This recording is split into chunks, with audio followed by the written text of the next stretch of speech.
നമസ്കാരം. ഏതാനും ദിവസങ്ങൾക്ക് മുമ്പാണ് ബി.ജെ.പിയുടെ സംസ്ഥാന പ്രസിഡന്റായി രാജീവ് ചന്ദ്രശേഖർ ചുമതലയേൽക്കുന്നത്. രാജീവ് ചന്ദ്രശേഖരെ ബി.ജെ.പിയുടെ സംസ്ഥാന പ്രസിഡന്റായി നാടകീയമായി കേന്ദ്ര നേതൃത്വം പ്രഖ്യാപിക്കുമ്പോൾ മറുനാടൻ ഒരു വീഡിയോ ചെയ്തിരുന്നു. ബി.ജെ.പി രാജീവ് ചന്ദ്രശേഖരൻ്റെ നേതൃത്വത്തിൽ ഇതുവരെ ഇവിടെ പുലർത്തിയിരുന്ന തന്ത്രങ്ങളിൽ വലിയ മാറ്റം വരുത്തുന്നു എന്നതായിരുന്നു ആ വാർത്ത. ബി.ജെ.പിയുടെ കേന്ദ്ര നേതൃത്വത്തിൻ്റെ വിശ്വാസവും അതിനെ സംസ്ഥാന നേതൃത്വം പിന്തുണച്ചതും തികച്ചും തെറ്റായ ഒരു നയ നിലപാടിലൂടെയായിരുന്നു. കേരളത്തിൽ CPM നിലനിൽക്കട്ടെ, തൽക്കാലം കോൺഗ്രസ് പോവട്ടെ എന്നതായിരുന്നു കേന്ദ്ര നേതൃത്വത്തിൻ്റെ നിലപാട്. അതിനവർ പറഞ്ഞൊരു ന്യായമുണ്ട്. കോൺഗ്രസ് ആണ് ബി.ജെ.പിയുടെ മുഖ്യ ശത്രു. കോൺഗ്രസിന് രാജ്യവ്യാപകമായി സ്വാധീനമുണ്ട്. കാരണം നൂറ്റാണ്ട് പഴക്കമുള്ള പ്രസ്ഥാനമാണത്. അതുകൊണ്ട് തന്നെ കോൺഗ്രസിൻ്റെ സംഘടനാ സംവിധാനം ദുർബലപ്പെട്ടാലും ആൾക്കൂട്ടം പൂർണ്ണമായി ഇല്ലാതാവില്ല. ഏതു നിമിഷവും കോൺഗ്രസ് എവിടെയും ഉയർത്തെഴുന്നേൽക്കാൻ കഴിയുന്ന സാഹചര്യമുണ്ട്. അതുകൊണ്ട് ബി.ജെ.പിയുടെ മുഖ്യ ശത്രു കോൺഗ്രസ് ആണ്. കോൺഗ്രസിനെ പൂർണ്ണമായും ഉയർത്തെഴുന്നേൽക്കാൻ കഴിയാത്ത വിധത്തിൽ ദുർബലപ്പെടുത്തുന്നതാണ് ബി.ജെ.പിയുടെ വിജയതന്ത്രം. അതുകൊണ്ട് കോൺഗ്രസ് ഏറ്റവും ശക്തമായിരിക്കുന്നിടത്തൊക്കെ ഏതറ്റം വരെ പോയി അവരെ ദുർബലപ്പെടുത്തുക, പകരം അവിടെ ഏത് പ്രാദേശിക പാർട്ടിയാണോ ഉയർന്നു നിൽക്കുന്നത് ആ പാർട്ടിയെ പിന്തുണയ്ക്കുക. ഈ നിലപാടായിരുന്നു ബി.ജെ.പി കേന്ദ്ര നേതൃത്വത്തിൻ്റെത്. ഈ നിലപാട് ശരിയല്ല. കേരളത്തിൻ്റെ പ്രത്യേക പശ്ചാത്തലത്തിൽ കോൺഗ്രസിനെ പൂർണ്ണമായും ഇല്ലാതാക്കാൻ കഴിയില്ല, എന്നാൽ എളുപ്പത്തിൽ സാധിക്കുന്നത് CPM-നെയാണ് എന്ന് ബോധ്യപ്പെടുത്താൻ ഒരു നേതാവിനും സാധിച്ചില്ല.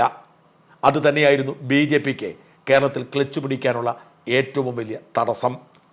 കേരളത്തിലെ ഏറ്റവും വലിയ ഹിന്ദു പാർട്ടി CPM ആണ്.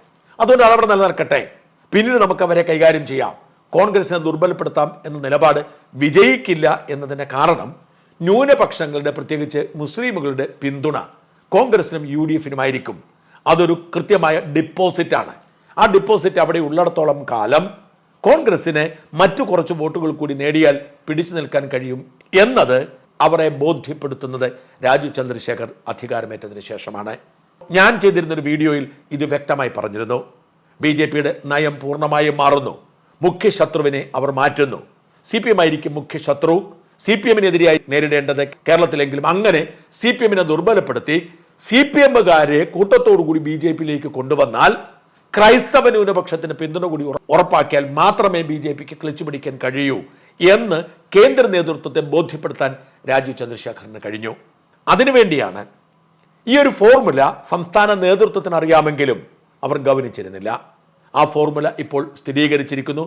അതിൻ്റെ പ്രതിഫലനമാണ് വഖഫ് നിയമ ഭേദഗതിയും ഇപ്പോൾ മുഖ്യമന്ത്രി പിണറായി വിജയന്റെ മകൾ വീണ വിജയൻ അറസ്റ്റിലാകുന്ന സാഹചര്യവും. വഖഫ് ഭേദഗതി നിയമം ക്രൈസ്തവ വോട്ടുകളിൽ ഉണ്ടാക്കിയിരിക്കുന്ന ചലനം ചില്ലറയാവില്ല. മുനമ്പത്തെ കൂട്ടത്തോടുകൂടി ബി.ജെ.പിയിലേക്ക് ക്രൈസ്തവർ ചേരുകയാണ്. മുനമ്പത്തെ ഏറ്റവും വലിയ പാർട്ടിയായി ബി.ജെ.പി മാറുന്ന സാഹചര്യം രൂപപ്പെട്ടിരിക്കുന്നു. ഇതേ പശ്ചാത്തലം പലയിടങ്ങളിലുമുണ്ട്. ബിഷപ്പുമാരും പള്ളിലച്ചന്മാരും ഒക്കെ ബി.ജെ.പിക്ക് എന്താ കുഴപ്പം എന്ന് ചോദിച്ചു തുടങ്ങിയിരിക്കുന്നു. മാത്രമല്ല, ജോസ് കെ മാണിയുടെ കേരള കോൺഗ്രസും PJ ജോസഫിന്റെ കേരള കോൺഗ്രസും പോലും നാളെ ഒരുപക്ഷെ സാഹചര്യം അനുകൂലമായാൽ ബി.ജെ.പിയിലേക്ക് ചേക്കേറുന്ന സാഹചര്യം രൂപപ്പെട്ടു വരുന്നു. കാരണം അവരുടെ വോട്ട് ബാങ്ക് ക്രൈസ്തവ ജനതയാണ്. ഇത് വല്ലാതെ ഉറക്കം കെടുത്തുന്നുണ്ട്. ഇവിടെ വീണ വിജയന്റെ അറസ്റ്റിലേക്ക് നയിക്കുന്ന സാഹചര്യങ്ങൾ നോക്കുക. ഇതിനേക്കാൾ വലിയ പല വിവാദങ്ങളും ഇതിനു മുമ്പ് പിണറായിക്കെതിരെയും അദ്ദേഹത്തിന്റെ സർക്കാരിനെതിരെയും ഉണ്ടായിട്ടുണ്ട്. അഴിമതിയുടെ കൂത്തരങ്ങായി പിണറായി മാറി. സ്വർണ്ണക്കടത്തും കറൻസി കടത്തുമൊക്കെ മുഖ്യമന്ത്രി ചെയ്തു. മുഖ്യമന്ത്രിയുടെ മകൻ ദുബായിൽ ഒരു NRI ആയി തുടർന്ന് മുഖ്യമന്ത്രിയുടെ കള്ള സാമ്രാജ്യത്തിന് ചുക്കാൻ പിടിക്കുന്നു. മുഖ്യമന്ത്രിയുടെ മകൾ സംസ്ഥാനത്തിന് പുറത്ത് കമ്പനി തുടങ്ങി ഇവിടുത്തെ അഴിമതി പണം മാസപ്പടിയായി കൈപ്പറ്റുന്നു തുടങ്ങിയ ആരോപണങ്ങൾ. UAE കോൺസുലേറ്റിനെ ഉപയോഗിച്ചുകൊണ്ട് സ്വർണ്ണക്കടത്ത് നടത്തുന്നു എന്ന ആരോപണമൊക്കെ എത്രയോ കാലമായി ഇവിടെയുണ്ട്. അതിൻ്റെയൊക്കെ എത്രയോ തെളിവുകൾ വന്നു. എന്നാൽ ഒരിക്കൽ പോലും കേന്ദ്ര ഏജൻസികൾ മുഖ്യമന്ത്രിക്കെതിരെയോ അദ്ദേഹത്തിൻ്റെ സർക്കാരിനെതിരെയോ ചെറുവിരൽ അനക്കിയിട്ടില്ല. സ്വർണ്ണക്കടത്ത് വന്നപ്പോൾ എൻഫോഴ്സ്മെന്റ് ഡയറക്ടറും CBI-യും എന്തിനേറെ NIA പോലും കേസെടുത്തു. ആ കേസൊക്കെ എവിടെ വരെയായി? ആർക്കും ഉത്തരമില്ല. മുഖ്യമന്ത്രി നീതിമാനായതുകൊണ്ടാണോ? ബാക്കിയെല്ലാം വിടൂ. ലൈഫ് മിഷൻ അഴിമതി മാത്രം നോക്കൂ. UAE രാജകുടുംബാംഗങ്ങളെ ഇവിടെ തെറ്റിദ്ധരിപ്പിച്ചെത്തിച്ചുകൊണ്ട് അതിൻ്റെയൊക്കെ മറവിൽ UAE കോൺസുലേറ്റിന്റെ സഹായത്തോടെ വലിയ നിയമവിരുദ്ധ പ്രവൃത്തി ചെയ്യുന്നു. അതായത് നിയമവിരുദ്ധമായി ഫണ്ട് കൊണ്ടുവരുന്നു, നിയമവിരുദ്ധമായി സംവിധാനങ്ങൾ ഉണ്ടാക്കുന്നു, നിയമവിരുദ്ധമായി കമ്മീഷൻ കൊടുക്കുന്നു. എൻഫോഴ്സ്മെന്റ് ഡയറക്ടറേറ്റിന് കേസെടുക്കാൻ ഇതിനേക്കാൾ ശക്തമായ മറ്റൊരു ഉദാഹരണം വേണ്ട, മറ്റൊരു കേസ് വേണ്ട. കാരണം കള്ളപ്പണ ഇടപാടുണ്ട്, വിദേശ നാണയ വിനിമയ ചട്ടലംഘനമുണ്ട്. ഇതൊക്കെ ഉണ്ടായിട്ടും കേസെടുത്തില്ല. ഇതൊക്കെ ഉണ്ടായിട്ടും സംരക്ഷിച്ചുകൊണ്ടേയിരുന്നു. എന്തിന് നമ്മൾ സ്വർണ്ണക്കടത്തിലേക്കും കറൻസി കടത്തിലേക്കും പോകണം? പിണറായി വിജയൻ 4 നൂറ്റാണ്ട് മുമ്പ് ഇവിടുത്തെ വൈദ്യുതി മന്ത്രിയായിരുന്നപ്പോൾ കാനഡയിൽ പോയി കരാർ ഒപ്പിട്ട് കോടിക്കണക്കിന് രൂപയുടെ അഴിമതി നടത്തിയ കേസാണ് ലാവ്ലിൻ കേസ്. ആ ലാവ്ലിൻ കേസിന്റെ തെളിവുകൾ മുഴുവൻ അന്തരീക്ഷത്തിലുണ്ടായി. ആ ലാവ്ലിൻ കേസിൽ സംസ്ഥാനത്തുണ്ടായിരിക്കുന്ന നഷ്ടത്തെക്കുറിച്ച് CAG റിപ്പോർട്ടിൽ കൃത്യമായി പറയുന്നുണ്ട്. ആ കേസിൽ നാടകീയമായ ഇടപെടലിലൂടെ വിചാരണയ്ക്ക് പോലും വിധേയനാവാതെ കേസ് റദ്ദാക്കപ്പെടുകയാണ്. ഇതിനെതിരെ CBI കൊടുത്ത അപ്പീൽ കഴിഞ്ഞ 10 വർഷമായി പരിഗണിച്ചിട്ടില്ല.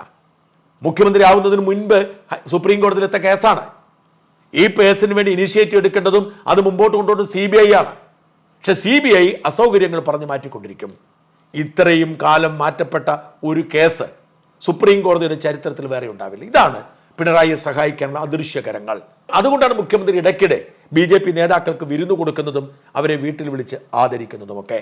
അതുകൊണ്ടാണ് മുഖ്യമന്ത്രി NIA-യിലും CBI-യിലും ഒക്കെ ജോലി ചെയ്ത് പരിചയമുള്ള IPS-കാരെ സീനിയോറിറ്റി മറികടന്നുകൊണ്ട് ഉന്നത പദവി ഏൽപ്പിച്ചു വെക്കുന്നത്. അതുകൊണ്ടാണ് ഇവിടുത്തെ പണി പൂർത്തിയാകുന്നതിന് മുൻപ് പല ഉന്നത ഉദ്യോഗസ്ഥരെയും ഡെപ്യൂട്ടേഷനിലേക്ക്, കേന്ദ്ര ഏജൻസികളിലേക്ക് വിട്ട് അവരെ കൊണ്ട് അവിടെ ഓപ്പറേറ്റ് ചെയ്യിപ്പിക്കുന്നത്. അങ്ങനെ ദുരൂഹമ ഇടപാടുകളിലൂടെ പൊയ്ക്കൊണ്ടിരുന്ന പിണറായിയാണ് തൻ്റെ ജീവിതത്തിലെ ഏറ്റവും വലിയ പ്രതിസന്ധിയിലേക്ക് മാറ്റപ്പെട്ടിരിക്കുന്നത്. പിണറായി വിജയന് മകളോടുള്ള ഇഷ്ടം എല്ലാവർക്കും അറിയാം. എല്ലാ അപ്പന്മാർക്കും പെൺമക്കളോട് കൂടുതൽ ഇഷ്ടമാണ്. അത് കുറ്റം പറയാൻ കഴിയില്ല. അതുകൊണ്ട് തന്നെ മകൾ സമ്പന്നയാവട്ടെ എന്ന് പിണറായി കരുതിയതിനെ നമുക്ക് കുറ്റം പറയാൻ കഴിയുമോ? ഇവിടെ പുഷ്പൻ വെടിയേറ്റ് രക്തസാക്ഷിയായി കഴിയുന്നു. പുഷ്പന്റെ കൂടെയുള്ള സഖാക്കൾ വെടിയേറ്റ് മരിക്കുന്നു. സിന്ധു ജോയിമാരും സുകന്യമാരും ഗീനാകുമാരിമാരും അടിയേറ്റ് പൊളയുന്നു. ഈ സമയത്ത് തൻ്റെ മകൾ ഇവരൊക്കെ എന്തിനു വേണ്ടി അടിയേൽക്കുന്നുവോ, ഇവരൊക്കെ എന്തിനു വേണ്ടി വെടിയേൽക്കുന്നുവോ അതിന് വിപരീതമായി സ്വകാര്യ എഞ്ചിനീയറിംഗ് കോളേജിൽ ചേർത്ത് പഠിപ്പിക്കുന്നു. എന്നിട്ട് അതേക്കുറിച്ച് ആർക്കും മിണ്ടാൻ അവകാശമില്ലാതെ വന്നു. ഇത്തരത്തിൽ മകളെ സംരക്ഷിച്ച് കേരളം സ്വർഗഭൂമിയാണ് എന്ന് പറഞ്ഞിട്ടും അയൽപക്കത്തെ സംസ്ഥാനത്ത് പോയി ബിസിനസ് സെറ്റപ്പ് ചെയ്യാൻ അവസരം ഒരുക്കി കൊടുത്ത് മാസപ്പടി വാങ്ങി സുഖിച്ചു ജീവിച്ചിരിക്കുന്ന മുഖ്യമന്ത്രിയുടെ മകൾക്കെതിരെ ഇതാ രാജ്യത്തെ ഏറ്റവും ഗൗരവമായി കേസന്വേഷിക്കുന്ന, ആർക്കും സ്വാധീനിക്കാൻ കഴിയാത്ത, തെരഞ്ഞെടുക്കപ്പെടുന്ന ഉദ്യോഗസ്ഥർ മാത്രം പണിയെടുക്കുന്ന SFIO FIR ഇട്ടിരിക്കുന്നു. ഈ FIR നേരത്തെ ഇടാമായിരുന്നു. ഷോൺ ജോർജിന്റെ നിയമ പോരാട്ടം നിർണായകമാണ്. ഷോൺ ജോർജ് നിയമ പോരാട്ടം നടത്തി ഇതിനു മുമ്പും പല കേസുകൾ നടത്തിയിട്ടുണ്ട്. ഒരു സ്ഥലത്തെത്തിക്കുമ്പോൾ അതങ്ങ് നിന്നു പോകുന്ന സാഹചര്യമാണ് ഉണ്ടായിട്ടുള്ളത്. അവിടെയാണ് നാടകീയമായി കോർപ്പറേറ്റ് മന്ത്രാലയം അനുമതി കൊടുത്തതും SFIO വീണ വിജയന് പ്രതിയാക്കിയതും. ഇത് നയം മാറ്റത്തിന്റെ ഭാഗമാണ്. സത്യപ്രതിജ്ഞ ചെയ്ത ഉടൻ തന്നെ രാജീവ് ചന്ദ്രശേഖർ ഡൽഹിക്ക് പോയിരുന്നു. കേന്ദ്ര നേതൃത്വത്തെ നയം മാറ്റം ബോധ്യപ്പെടുത്തിയിരുന്നു. പിണറായിക്കെതിരെയുള്ള യുദ്ധപ്രഖ്യാപനം, പിണറായിയുടെ അഴിമതിക്കെതിരെയുള്ള നീക്കങ്ങൾ ഒരു വശത്ത്, മറുവശത്ത് ഷോൺ ജോർജിനെ മുമ്പിൽ നിർത്തിക്കൊണ്ട് ക്രൈസ്തവ സമൂഹത്തെയും അവരുടെ വിഷയങ്ങളും ഉയർത്തിക്കൊണ്ടുവരുന്ന നിലപാട്. ഈ നിലപാടാണ് ഇനി സംസ്ഥാന BJP-യുടേത് എന്നതിൻ്റെ തെളിവാണ് ഈ SFIO അന്വേഷണം. ഇനി സംഭവിക്കാൻ പോകുന്നതൊക്കെ എന്താണെന്നറിയാൻ കൈയടിക്കാൻ കാത്തിരിക്കുകയാണ് പ്രതീക്ഷയോടെ മലയാളി സമൂഹം. ഇത് കേരളത്തിലെ രാഷ്ട്രീയ ഭൂമികയെ എങ്ങനെ മാറ്റും എന്നത് കണ്ടറിയേണ്ടതാണ്. ക്രൈസ്തവർക്കുണ്ടായിരിക്കുന്ന അനുകൂല മനോഭാവം തൃശ്ശൂരിൽ സുരേഷ് ഗോപിക്ക് വോട്ട് ചെയ്തതുപോലെ പ്രതിഫലിക്കുമോ? അതൊക്കെ ജോസ് കെ മാണി ഇപ്പോൾ പാർലമെന്റിൽ കൊടുത്തതുപോലെ വാക്കുകൊണ്ടുള്ള പിന്തുണയും എന്നാൽ പ്രവൃത്തി കൊണ്ടുള്ള പിൻവലിക്കലുമായി മാറുമോ എന്ന് കണ്ടറിയേണ്ടതുണ്ട്. എന്നാൽ ഒരു കാര്യം തീർച്ചയാണ്, കേരളത്തിലെ ക്രൈസ്തവർക്ക് BJP-യോടുള്ള ആയുധം ഏതാണ്ട് പൂർണ്ണമായും ഇല്ലാതായിരിക്കുന്നു. വിശ്വാസ്യതയുള്ള നേതൃത്വം കൂടി വന്നതോടെ അവരുടെ നിലപാടിൽ വലിയ മാറ്റം വന്നിരിക്കുന്നു. കെ സുരേന്ദ്രനെ മുമ്പിൽ നിർത്തിക്കൊണ്ട് കേരളത്തിലെ ക്രൈസ്തവർക്ക് BJP-ക്ക് വോട്ട് ചെയ്യാൻ കഴിയുമായിരുന്നില്ല. സുരേന്ദ്രനെ പോലെ തുടർച്ചയായി വിഡ്ഢിത്തം വിളമ്പുന്ന, എല്ലാ ദുരൂഹ ഇടപാടുകളുടെയും ദല്ലാൾ എന്ന് സംശയിക്കാവുന്ന തരത്തിൽ പ്രതിസ്ഥാനത്ത് നിൽക്കുന്ന ഒരു നേതാവിനെ വിശ്വസിച്ച് ക്രൈസ്തവ സമൂഹത്തിന് വോട്ട് ചെയ്യാൻ കഴിയുമായിരുന്നില്ല. എന്നാൽ രാജീവ് ചന്ദ്രശേഖരെ പോലെ ഒരു പ്രൊഫഷണലായ മിതഭാഷയായ ഒരു നേതാവ് മുമ്പിൽ നിൽക്കുമ്പോൾ ക്രൈസ്തവർ മാറി ചിന്തിച്ചു കൂടായികയില്ല.